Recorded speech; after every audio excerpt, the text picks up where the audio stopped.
One thing you mentioned before that I've talked about even with other people as well is this idea of the collection, the data Right. part. And this is a very straightforward question to you.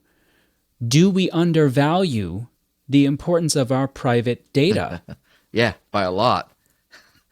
I mean, the short answer is yes. We undervalue that because it is big business, and there are a lot of people making a lot of money on you right now. You know, as you are listening to this episode in your app, data is being collected about you, and it may seem in like individual drops like it's not much.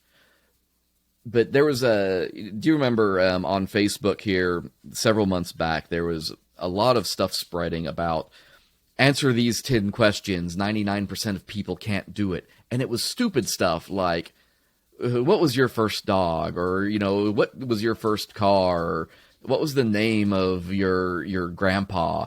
And a lot of people would be like, don't answer those questions. They're trying to scrape security questions from you. And the thing about that was like a trial run. There are now bot algorithms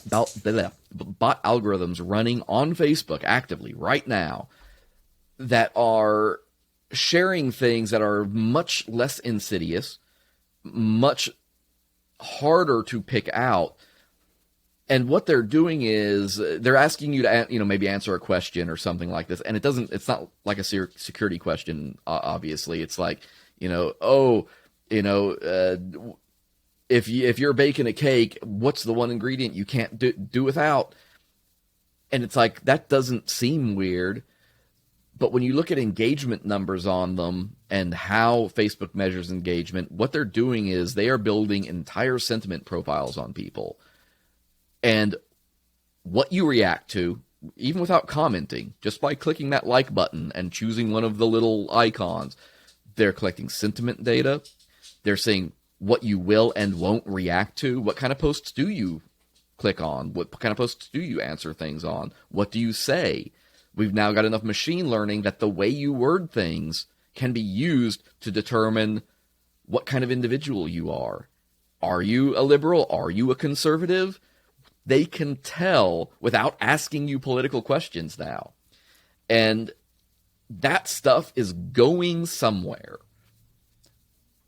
Somebody is paying a lot of money for a lot of very high-tech stuff to be done.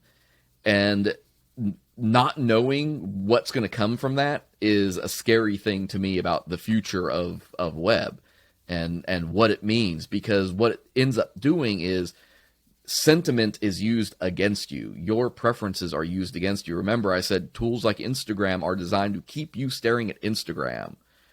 And it, right now, that just means, they're just showing you ads. And they're getting very good at showing you ads. There is another dark pattern that's literally called disguised ads. This is like and we've seen this in the print world, in the television world for years, right? Advertainment. And this need to disclose when something is a sponsored segment in news and things like this. There's very little of that going on in the web. And so stuff is constantly getting shown to you based on all these things. One of the big things that came out of that last election cycle, and people talk about what Russia did with Facebook and all of that, and people have oversimplified that and are like, well, Russia didn't manipulate any votes. They didn't do this. No, they didn't. But what they did was they got smart enough and learned from Cambridge Analytica which states they could move numbers in just enough that they don't have to influence 1 million votes. They need to influence 10,000 votes in just the right area and use those sentiment profiles to make sure they're feeding the right advertisements in those areas. And some of those advertisements were scary. I was researching them at the time. Like, there was some weird stuff happening. And some of it, I couldn't even begin to explain to you what its purpose was. But it was handcrafted to target those levers and those pain points. man, it's spooky. And don't even take me down the rabbit hole of deep fakes, because it gets worse.